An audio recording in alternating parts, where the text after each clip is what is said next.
Bonjour à toutes et tous pour cette première table ronde consacrée au salon. Optimisez votre présence et devenez acteur de votre salon. Pour en parler avec nous, Alain Rabary, élu CCI. Bonjour Alain. Bonjour. Et Adrien Armel de l'agence Attractivité, directeur de l'Office de tourisme de Toulouse. Bonjour.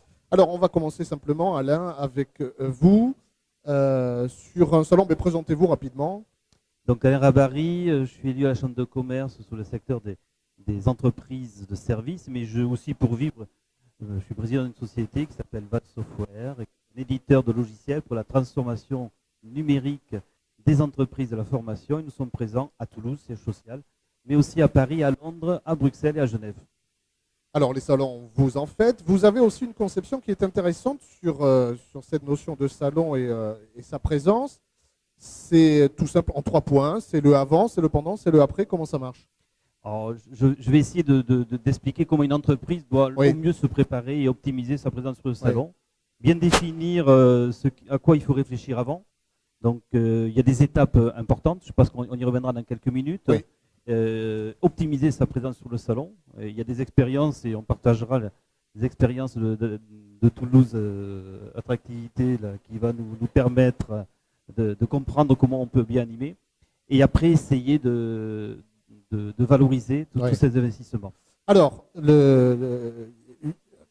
une des priorités, c'est les questions à se poser, les bonnes questions à se poser. On va commencer par le avant. Moi, prenons un exemple, je suis une petite entreprise, je décide d'aller sur un salon. Qu'est-ce que je dois me demander avant d'engager les démarches pour aller sur ce salon? Je vais vous proposer d'y réfléchir en 4 étapes. Premier point, c'est vous allez définir vos objectifs, vos cibles et vos indicateurs de réussite. Deuxième point, vous allez établir un plan de communication.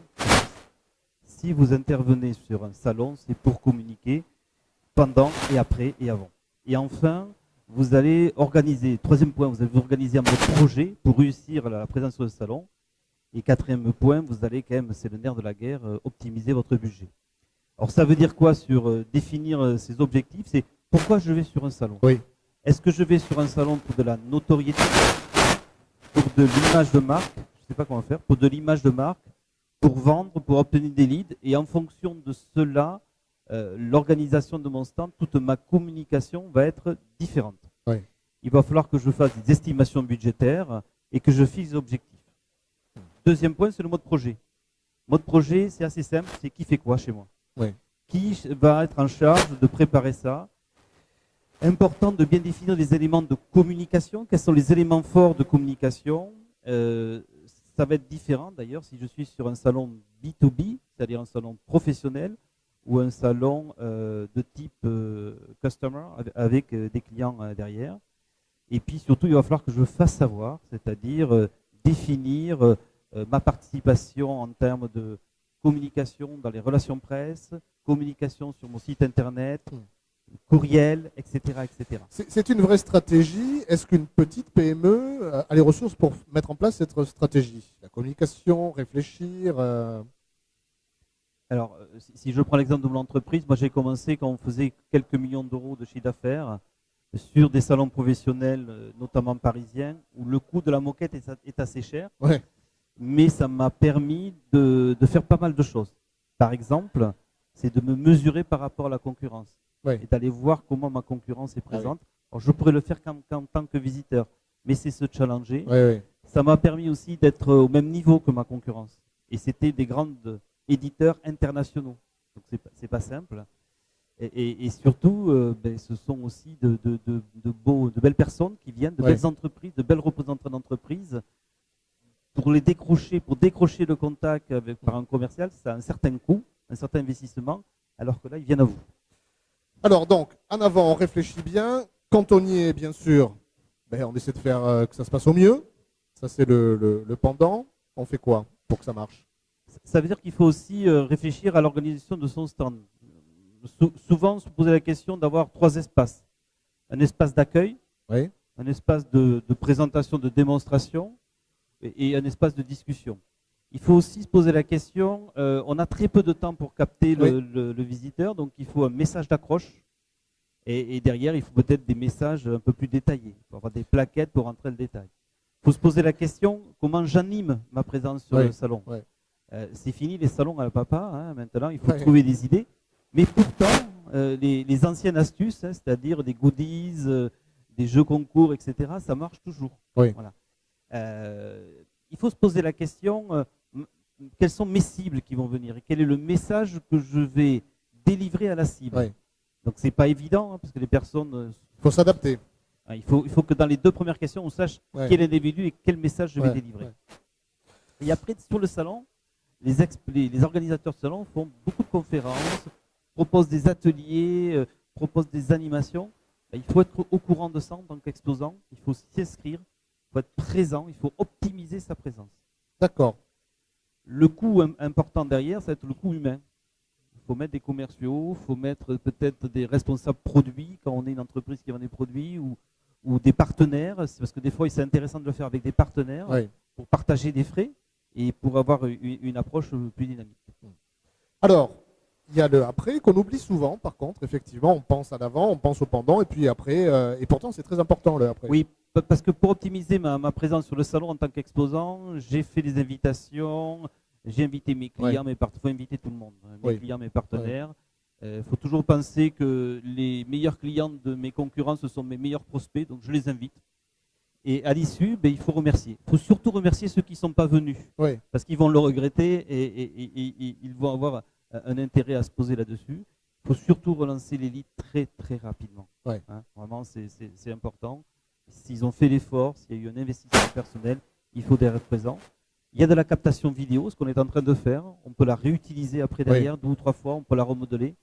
Voilà. Et puis derrière, c'est essayer d'avoir un suivi de l'augmentation de l'objectif qu'on a fixé. Si c'est de la notoriété, si c'est des leads. Voilà. Donc, et donc, c'est de fixer les objectifs et les suivre. Alors, on va voir concrètement comment ça se passe sur le terrain avec vous. Adrien Armel, agence attractivité qui regroupe 3 pôles essentiels dans l'office de tourisme. Et vous êtes directeur de l'office de tourisme.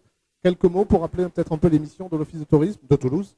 Oui, bien sûr. Alors, juste peut-être un mot sur l'agence d'attractivité et l'office de tourisme. Donc, l'agence d'attractivité aujourd'hui regroupe à la fois l'office de tourisme, le bureau des congrès et l'agence d'investissement, donc l'agence de développement économique.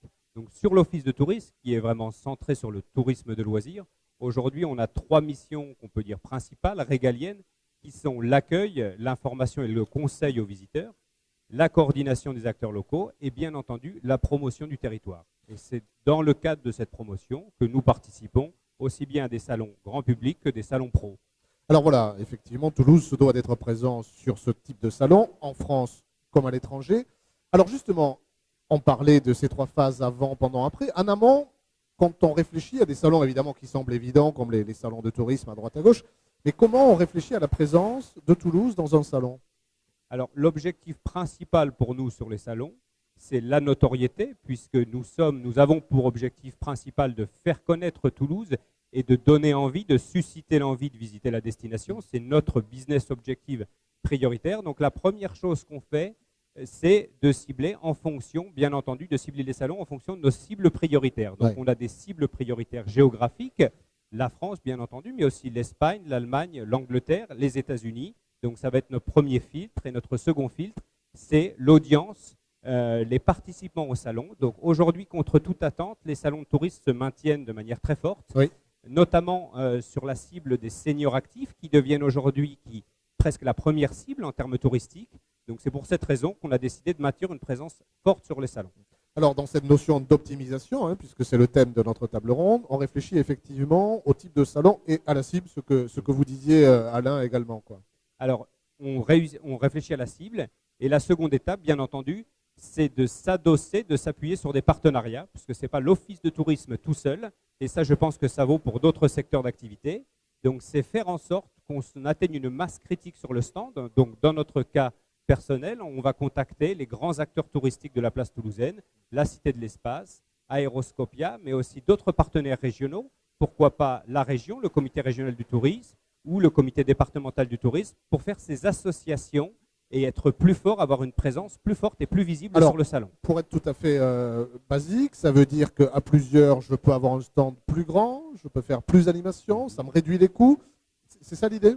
Tout à fait. C'est surtout notre capacité d'animation qui va être déterminante. La réussite de notre salon, nous, en tant que destination Toulouse, va reposer sur notre capacité à séduire Et pour séduire, il faut qu'on anime ce stand. Et je pense que, encore une fois, ça vaut pour d'autres secteurs d'activité. Oui. Et cette capacité d'animation repose aussi sur la présence d'autres acteurs qui vont monter ou qui vont organiser des temps forts durant la journée du salon, qui vont organiser des animations sur le stand. C'est vraiment la condition numéro 1 de réussite du salon.